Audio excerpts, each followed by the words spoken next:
wakhalda aise kangaunaraba aigi punsini kangaunaraba aigi punsini uthafam khanghandre nangna uthafam khanghandre nangna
Hello?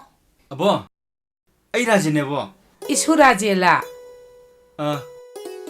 Loyam ta pai lo ba. Hoi. Nang maru pai halake. Bungo. Phola ine. Kanano bo? Raji ngini. Hello? Rajesh? Phone gam ta taro khida ke. Ay nangwanda ta amdrabane. Nangi quarter da phone ta bo da ba. Kanam ta pai ta ba. Nungai ribo? Nungai riye. Nangi engineering ki pekhadu di loigrabo. Ay gidi loigre. Hoi hado, nangi di kyam wali kya. Ay gidi handak changa doshina aroi bese hine. Yam thuna loirani da. Iselga aboka ningba thung ngadam ni ko maru. Ay gi asasu madumakne. Miyam gi sewasu soidana tawgani. Ado handak ek tholopaga akhoi dum to law. Abok nane yang waruram ni ko. Abok se nang katagi abok nati. Ay gi se abok. Okay bye. Hoi ne soidana laune. Thamage. Okay. Bye bye. Okay, bye. I love you. I love you. I love you. I love you. I love you. I love you. I love you. I love you. I love you. I love you. I love you. I love you. I love you. I love you. I love you. I love you. I love you. Ngai khorasi. Yang mesti bayar Cai iko. Usitaba natte nungsibada ngamjabane. Kari hage pabo? As. Kanai nusiba. Nang bunong siba. Sangjadre ibungo. Sangbiyuda ibema. Ngaksareda. Masak asiga. Sauragasu adum nungsib. Noma phasana unarasi manja. Parbu. Prabhu. Sina karamba londa no. Si mata paibiko. Lausalo. As. Lausalo.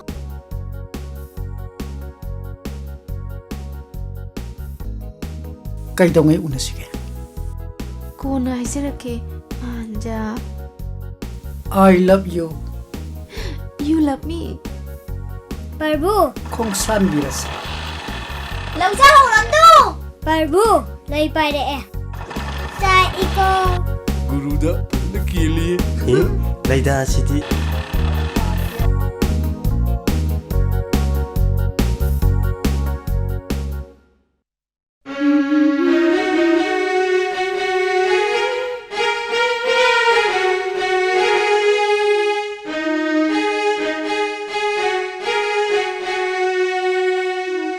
Sai hen bia pan dukan ga jaw thok tana yam nungai na leine ne ko ine pau yam tai ko Kari pang no ine.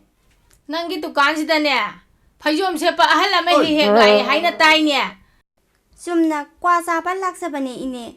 sum na lak chara ba sui bia ma mi ne yang wang nei ko na sa na ha ni chop chara kani koi bia ma nang Mayamna lana ubi bagi wani ine. pan dukan manung da phamin na ba sibu nang ne ya ba natrani bia ma फजना दा खंबी उदयने फजana khalli bani ne khoi su mi na haina bagi hai bani ne यारे इने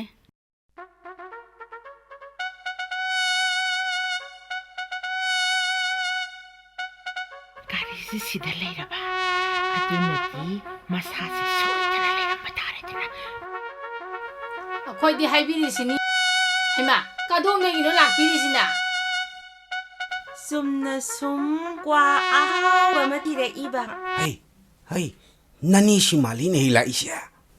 Chumna sum thoga unaba yadro. Mi yang ngaunabani ko kwada ꯊꯣꯡꯅ ꯏꯀꯥꯏꯖꯈ꯭ꯔꯦꯗꯀꯣ ꯕꯥꯠ ꯊꯥꯔꯝꯕꯁꯤꯗꯤ 이비마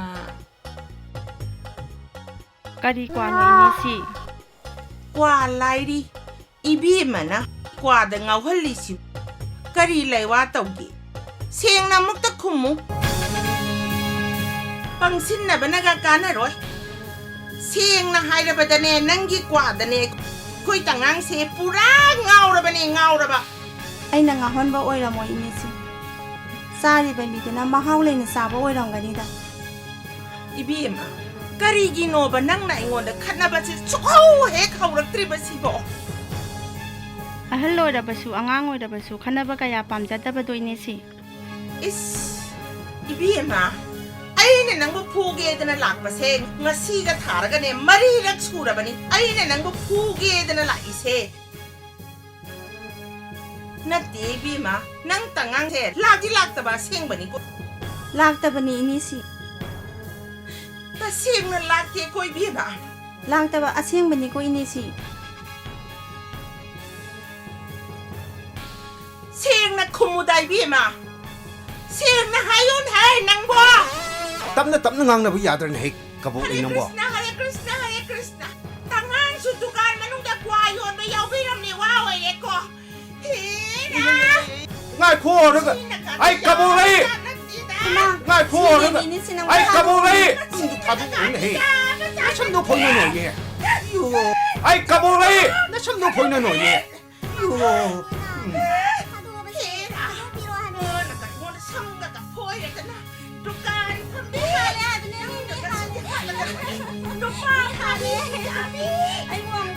Si on pare na na.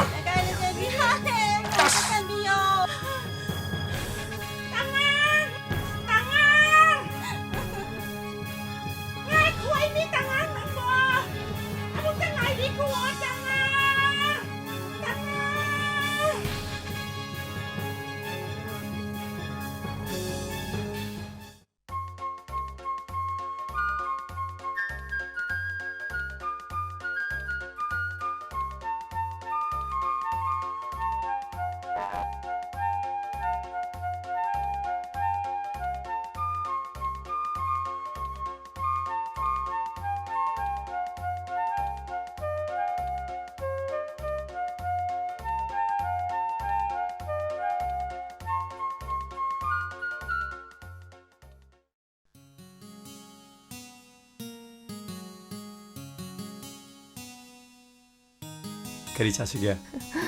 Amma hede yaida. Chak chawani kata. Nang lakta ba yade. Inga namdoni ko. Adubu mapanda leba mise mapandagi masak mataw pasabi hekta lo na lakpa. Adumang hainaraba chu. Aide punsisida kanamtaga luhongwa. Aina phagi tawbane. Karigumba aina tholakpa matamda nang namigi oiramaba. He haide. Khangde aidi siba ngamne haisin. Adumaina hainaroisi.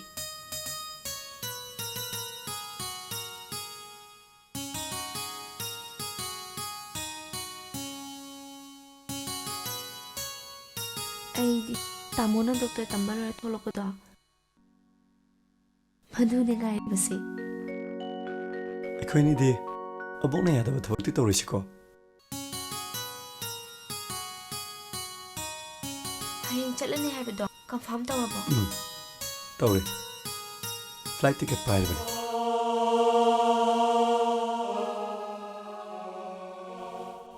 Pung kya da reporting time no? 11:30 da report tawada bani. Nang ai hayang thino ko yaroidro. Aina laaga abok na kai khangane. Nang lakpadani abok na hen harau duise. Ai kai bewani. Aina doctor tambal loraga akhoi ni abok na lohong bini harabani. Ado ai hayang thin balaki ko.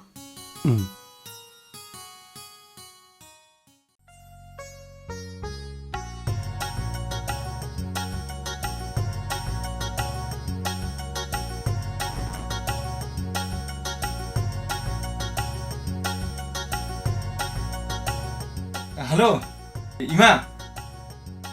Ima. Pung ni flight ta Imphal da thungani.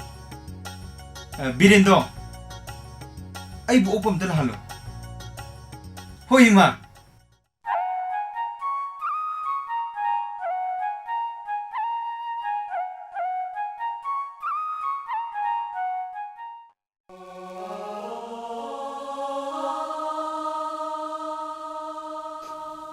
Ima. Baba. Ai thengre. Nachagi aroi bachahi. Nachada mangal bibi. Abok na ningjiriba kya se. Ning matungan mangam jage. Chalo ki Ima.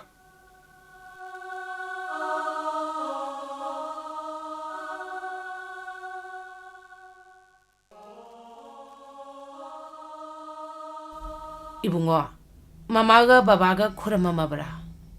Khoiramure abo. Isui kari wali. Kaisu leite. Damo lumanse. Abo. Handakti tamba loidribak tholarage. Isudi loidi phawba tholakpa yade ko ibungo. Adudi bo. Chalo ki. Yare yare. Nakok phawba chikanu ko ibungo.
ꯀꯩꯗꯧꯔꯤꯔꯁꯦ ꯌꯥꯗ꯭ꯔꯦ ꯑꯩ ꯍꯧꯖꯤꯛ ꯊꯨꯡꯕꯅꯦ ꯅꯪ ꯎꯕꯁꯤꯗ ꯁꯨꯝ ꯈꯥꯝꯕꯅꯦ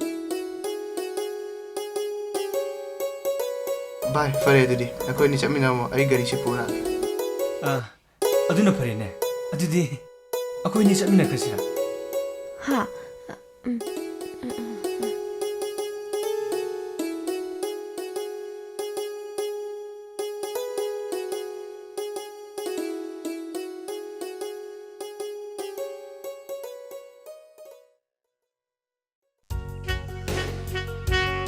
ꯂꯥꯛꯇꯦꯕꯁꯦ ꯄꯨꯛ ꯊꯥꯅꯈꯤꯕꯗꯣ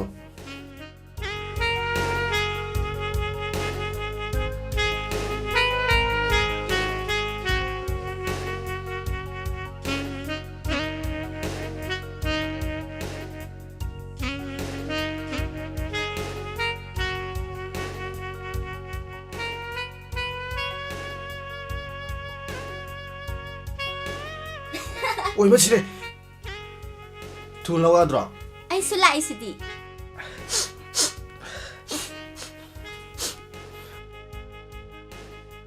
ꯑꯩꯈꯣꯏꯅꯤ ꯆꯦꯜꯂꯁꯦ ꯀꯔꯤ ꯍꯥꯏꯕ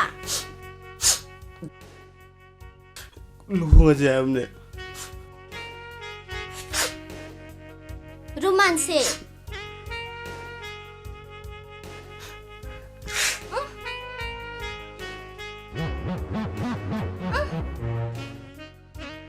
ꯑꯩꯕꯨ ꯊꯥꯛꯄ ꯉꯝꯃꯗ꯭ꯔꯣ ꯑꯩꯈꯣꯏꯅꯤ ꯄꯥꯗꯨꯀꯥꯟ ꯐꯝꯃ ꯂꯣꯏꯔꯦ ꯑꯩ ꯆꯦꯟ ꯉꯝꯈꯤꯔꯣꯏ ꯑꯩ ꯁꯤꯖꯅꯤ ꯍꯥꯏꯁꯤꯅꯤꯀꯣ ꯑꯩ ꯁꯤꯖꯅꯤ ꯁꯤꯕꯕꯨ ꯉꯝꯒꯗ꯭ꯔꯣ ꯉꯝꯅꯤꯅ ꯑꯩ ꯉꯝꯅꯤ ꯑꯩꯗꯤ ꯉꯝꯈꯤꯔꯣꯏꯌꯦ ꯄꯥꯟ ꯗꯨꯀꯥꯟ ꯐꯝꯕ ꯉꯝꯖꯔꯣꯏꯌꯦ ꯅꯪ ꯐꯥ ꯂꯧꯗꯣꯏꯅꯦ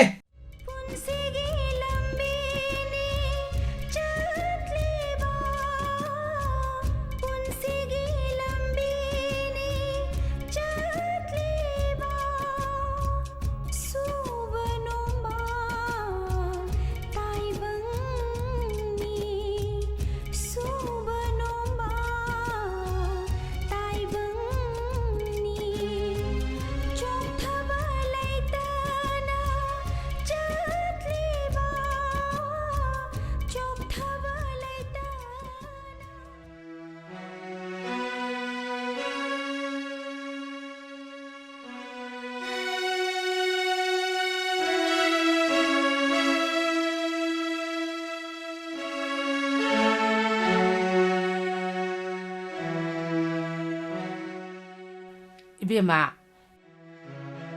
이소기 피도 khara yaman드로 hayeng amu khara suba yadro ꯌꯥꯝꯗꯦꯗ ꯑꯕꯣ ꯑꯕꯣ ꯇꯥꯃꯣꯒꯤ ꯄꯩꯁꯥ ꯊꯥꯔꯛꯑꯣ ꯍꯥꯏꯕꯅꯦ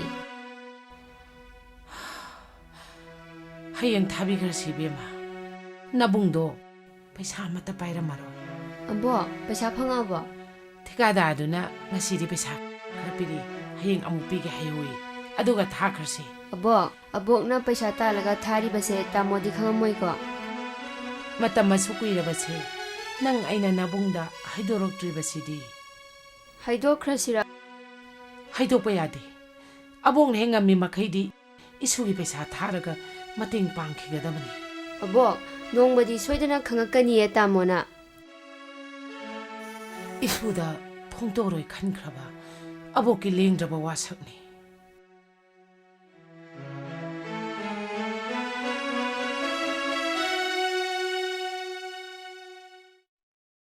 Punima! Punima! Punima! ꯑꯩ ꯁꯤ ꯂꯩꯌꯦ Haima, udabay wane. ꯆꯪꯉꯧ ꯂꯥꯛꯑꯣ Haima, lai pariro. Exam date 20ꯗꯅꯦ ꯈꯪꯉꯕ Khangjere, ay lao haribu karigino. ꯑꯩꯒ ꯊꯕꯛ ꯑꯝꯇ ꯆꯧꯁꯦ ꯍꯥꯏꯕꯅꯦ Kari thabak no. ꯆꯠꯂꯨꯔ ꯈꯪꯅꯤꯌꯦ Hoi. ꯂꯥꯛꯑꯣ ꯏꯃꯨꯡ ꯆꯪꯁꯤ ꯂꯥꯛꯑꯣ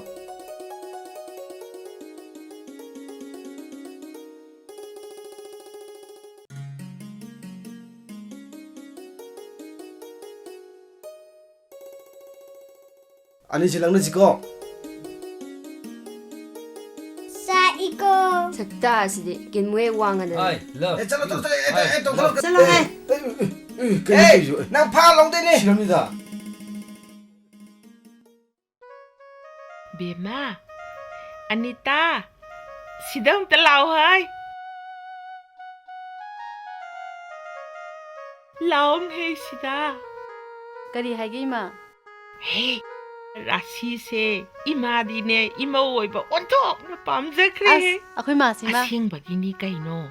Asigumba imaw pangjarabadi imadi sirabasu yare. Adubu kamaina haidino.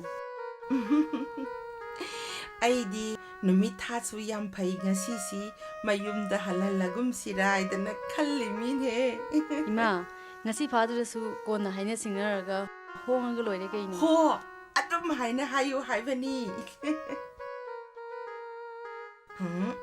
ꯃꯁꯤ ꯂꯥꯛꯄꯣꯏ ꯐꯣꯏꯕꯣꯏ ꯏꯃꯧ ꯑꯣꯏꯍꯧꯗꯕ ꯌꯥꯔꯣꯏꯗꯧꯔꯤ ꯁꯦ ꯐꯣꯇꯣꯁꯤ ꯌꯦꯡꯉꯨ. ꯍꯣꯏ ꯏꯆꯦ. ꯐꯝꯃꯝꯃꯨꯀꯣ. ꯑꯩ ꯐꯤꯔꯣꯝꯗ ꯍꯣꯡꯗꯣꯛꯎꯒꯦ.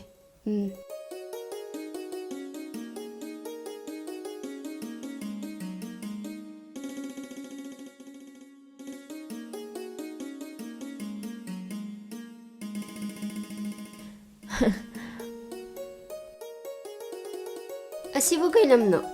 ꯐꯖꯕ꯭ꯔꯥ? ꯑꯩꯈꯣꯏ ꯕꯕꯥꯅꯅꯦ ꯃꯨꯝꯕꯥꯏꯗꯩ ꯅꯝꯕꯤꯔꯛꯄ ꯐꯣꯇꯣꯅꯤ. ꯑꯩꯁꯨ ꯌꯥꯝ ꯆꯠꯅꯤꯡꯉꯤ.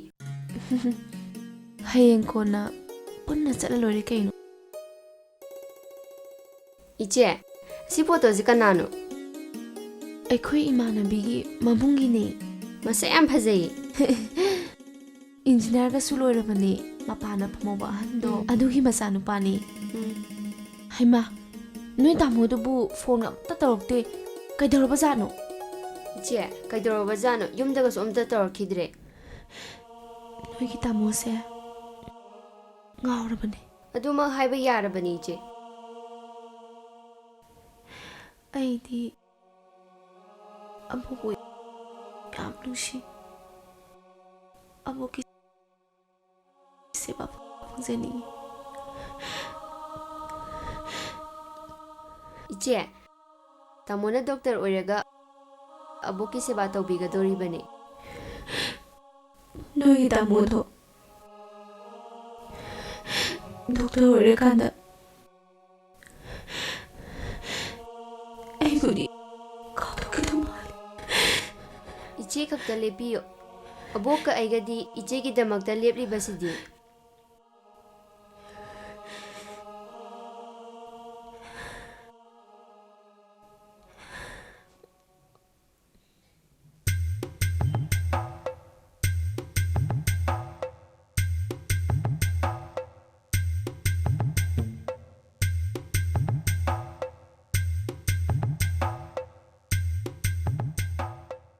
Mi leibro, kanan leita malini hinchabi. Hinchabi, rasi leibro.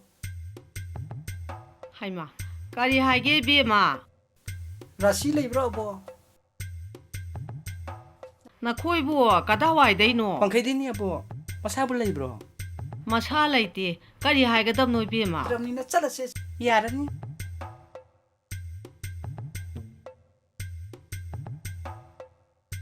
Hima, inga moroda. Kana no da isine ima. Ibema Rasigi mamanabi ngaktani. Ima, upamayunggi mi laknay do ngasi natro.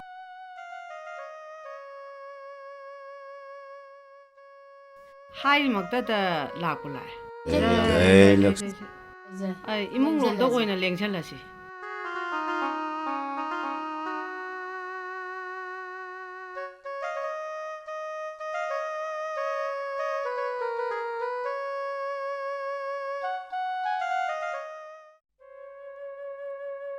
भाई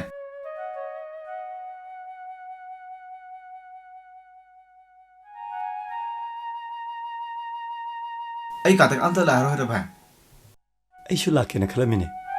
कनाई वाखन खलमिनो ꯀꯅꯥꯏ ꯑꯣꯏꯅꯤꯒꯦ? नंगसे राशि वाखन पुरा ngaure है भाई ꯅꯪꯗꯤ ꯉꯥꯎꯗ꯭ꯔꯣ? आई गिदी अहल नमन हाइना लोर पोने ꯑꯩꯗꯤ ꯗꯣꯛꯇꯔꯁꯤ ꯇꯝꯕ ꯂꯣꯏꯔꯒ ꯑꯕꯣꯛꯅ ꯂꯨꯍꯣꯡꯕꯤꯔꯅꯤ ꯍꯥꯏ. असेंगदी भाई अबो किनिंग मसे नंगना थुंगने दबने ꯑꯩꯗꯤ ꯔꯥꯁꯤ ꯅꯠꯇ꯭ꯔꯗꯤ ꯌꯨꯝ ꯄꯥꯜꯂꯔꯣꯏ. ꯑꯕꯣꯛꯅꯁꯨ ꯃꯥꯁꯦ ꯌꯥꯝ ꯄꯥꯝꯃꯦ.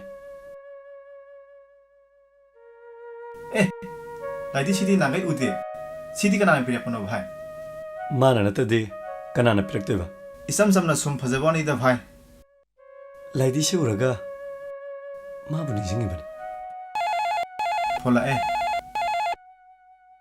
हेलो अबो Hey, Hola, nang bungaw lo bro. Abok da telephone tawlok kani kai kaw lo bro. थबक सिन तौने Isu na telephone tawlok traga abok leiba ngamdi ni angaw bo. अबो अखोय पूर्णिमा दि लेब्रा Abok na thaba ma thaki e. Kadai da oiru ne ge rasi hoi da thaki bane. Lairi kana paw. Abok na ne ngai ri base. Nang na doctor oiraga tholok pado adu bu ne ngai ri base.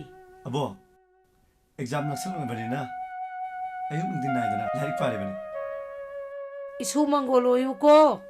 होय अबो अजि थमगे Ho ho ho. Thamo thamo.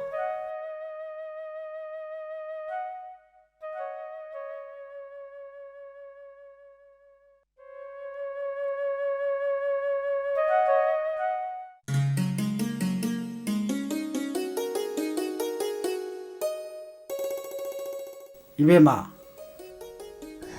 Kari haige ba? baba ngasidi nangonda wa ma haji Kari wano ba? ipana khalli base isagi phanana bani nang ipana haiba ingeda bani ko Baba, aidi baba na hai pata yari tudi.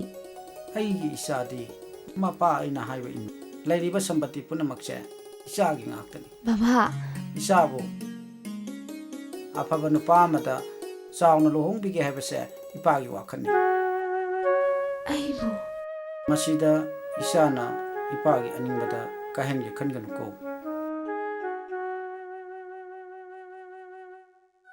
Baba, ima tum khara lai sakige.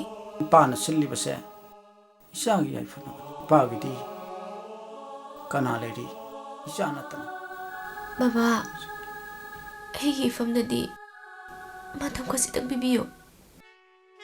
matam haibabu ipana nongonda hairibasini isa ngausinaba yadrabani section na khong thangadabni ko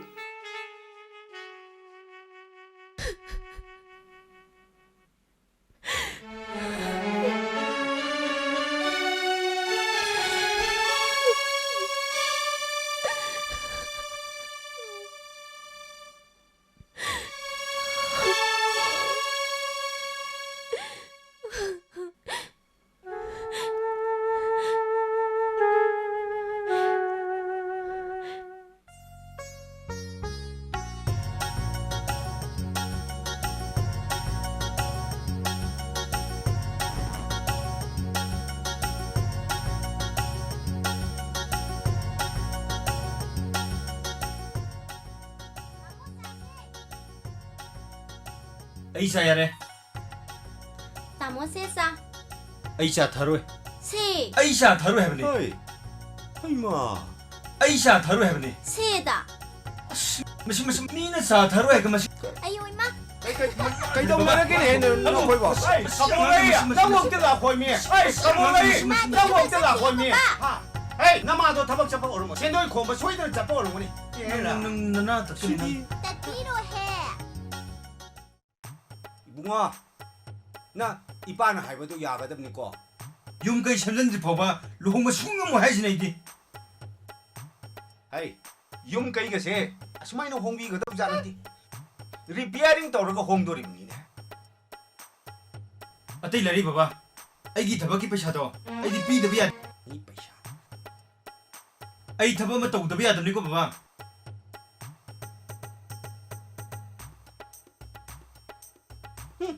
Ngay da.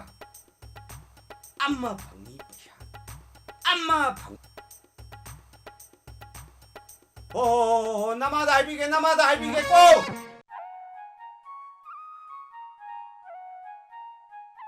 Bema, ngarang nabung na telephone tawlok pado kari haire iya. Telephone ga mata tor kano like kana pai hari abo. Mabok aisi. Mina doctor gi mabok ni kaido. Haina rani koi bema. Haire doi ni abo. Koi tamona abok ninja basidi. Adunabu mabok aina haiba yari bane. Mana thabak e tawbaga akhoi da lakpa le sabido. Aduga maga luhong bira doine. Aige se kayam lun tawi abo. ꯑꯗꯨꯕꯨꯗꯤ ꯃꯕꯨꯡꯒꯤ ꯃꯆꯟꯅꯤꯗꯅ ꯍꯌꯦꯡ ꯑꯩꯈꯣꯏꯗ ꯂꯥꯛꯑꯀꯥꯟꯗ ꯃꯃꯥ ꯁꯛꯀꯗꯣꯔꯤꯕꯅꯦ ꯑꯩꯈꯣꯏ ꯐꯣꯟꯒ ꯑꯝꯇ ꯇꯧꯔꯒꯨꯝꯁꯤꯀꯣ ꯇꯧꯔꯒꯨꯝꯁꯤ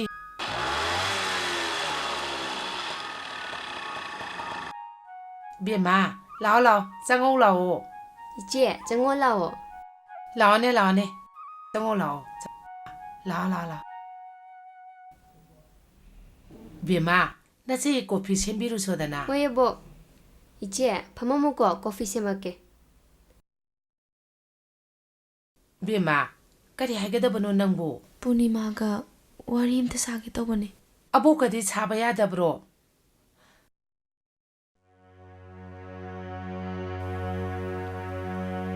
야예보 아보 하윤이 하윤이 아이보 라나데 로비건 하윤이 하윤이 아이기다막다 간비라가 따모다 마음다 비비요 까리 빠우노 이베마 바바나 아이보 루홍나 바이나라미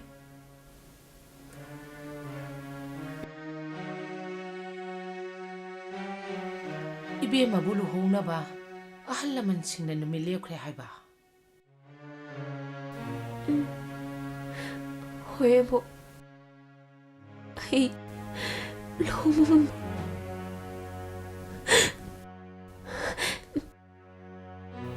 kaidaure je ibema na hairi basi aigi isuni pa no yabu ko thu asini manebo ai Lumo pami. Ay si Wiche. Yara di. Nakita mo na. Hawab na bibiyo ba?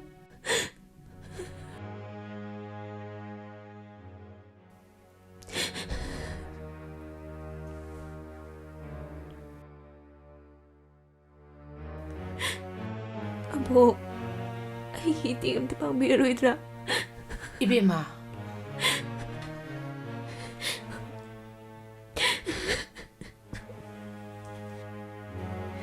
이베마 누피 마자 아보 앙땅 칼라게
ꯂꯥꯛꯑꯣꯏꯗꯕ ꯃꯤꯗꯗꯤ ꯕꯥꯇꯣꯟꯗꯣ ꯇꯧꯕꯤꯔꯨꯅꯨꯀꯣ ꯇꯉꯥꯡ ꯑꯩ ꯂꯥꯛꯀꯗꯕ ꯉꯥꯛꯇꯅꯤꯅꯦ ꯑꯩꯅ ꯈꯜꯂꯒ ꯏꯔꯤꯁꯤꯡꯁꯦ ꯅꯪꯒꯤꯗꯤ ꯃꯔꯤ ꯃꯉꯥꯏꯅꯦ ꯂꯥꯛꯀꯦ ꯂꯥꯛꯑꯕꯗ ꯁꯪꯒꯗꯤ ꯇꯉꯥꯡꯗꯒꯤ ꯃꯃꯥ ꯑꯩꯅ ꯍꯦꯟꯕꯅꯤꯗ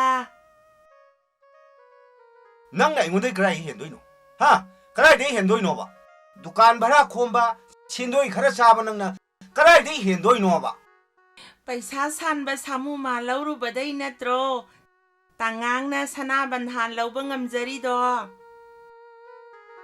ꯅꯠꯇꯦ ꯃꯤ ꯇꯥꯅꯕ ꯍꯦꯛꯇ ꯂꯥꯎꯕꯩ ꯋꯥꯅꯤꯅꯦ ꯀꯕꯣꯛꯂꯩ ꯍꯩꯃꯥ Kabok laisu sanafam khangdaba lainate haijabai wani kaidorage tangang. Kabok lay. Nang tangang gilisay kaor malene ha. Tangang gilisay kaor malene ha. Hey, nasaan upidi? Ibimadi kainagi baton thinba sakridudi tangang. Haujiktiне isano parajin su luhong daurabanina. Tangang su wakhal amadi khanbiba chumlabani. Ai su khalibani ne he kabok lay. Nang ai gidi isano pa se. Batantani. Ai di ne. Hai ki wa hong dabani. Kabok lay.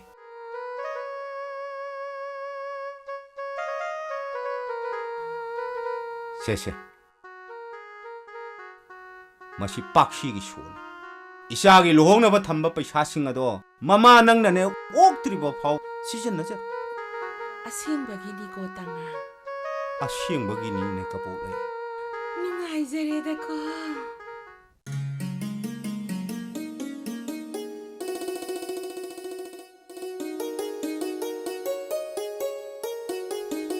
Yumsibu tamulo yagi oirabro. Kanana hairakpano iche? Angang amana tanglakpane. Ikoi invite salama pige lakpane. Se, ikoi amu yaujrage. Farene iche.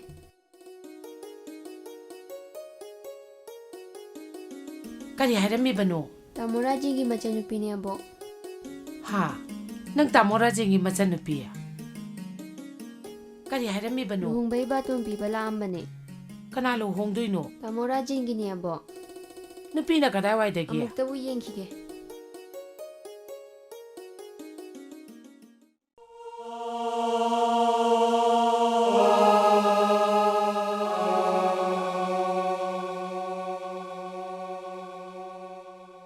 Kaidore bema?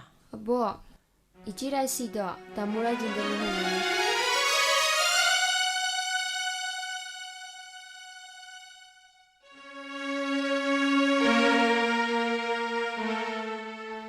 Ibema. Ibema.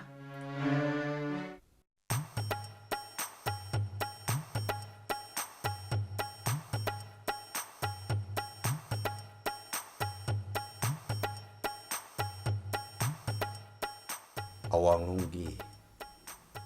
Maning lunggi. Makha lunggi.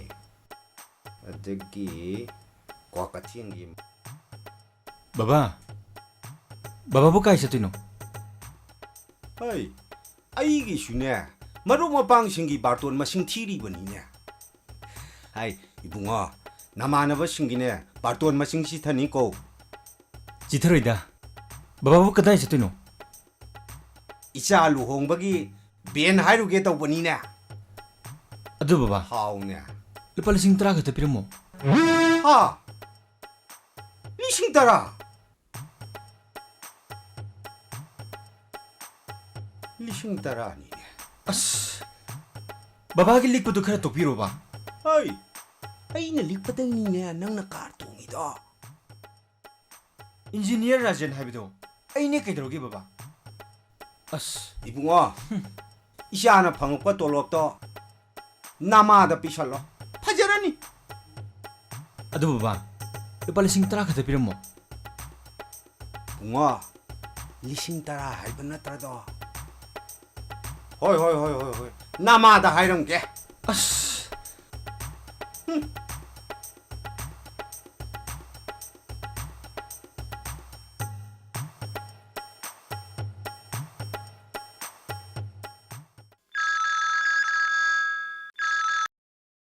Hello. Nungairibo? Nungairiye.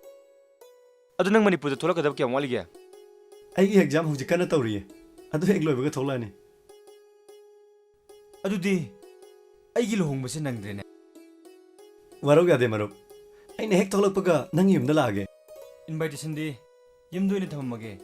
Yai. Masak tubu amdauge. Masak budi heli hai batai. matik chaba soidana oiramgani Marupna thuklaga sakhang maikhang na bhaibduni ai Manipur da hek tholokpaga nangi nakta laktoini ai shu Manipur da tholaklaga longe khalibani Marup ki luhongbada akhoi ani punna yaw bhaibduni Azdi Marup thamage Okay bye ai kana kana haisi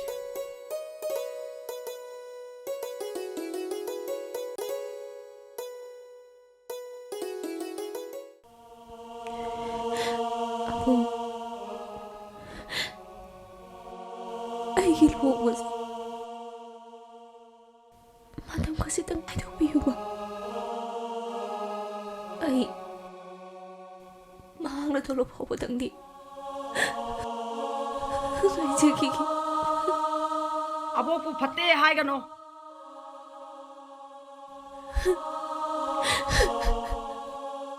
Amo, ay hining matungan miyo ka daw magit. Laikai baton haudna loi kharabasida luhongba haidokpa yaroi khangedna Yamiyo ka dalog ebo. Nasula na kung paido na hijari ebo. Napaga aigana silibase nangi phanabani Masa engineer ni napa ju tinarakpani asidagi henba pu karai dagi lauruga dagi bima machan nupi adusu nanga tinariba imung adu phai phate haibasi nang khangiba natro Ay wai simadi tabiyo po. taroi kariguba nangna luhongbaji thugaiba taragadi ai yum masida leiro thadokna sakini Ay di ebo.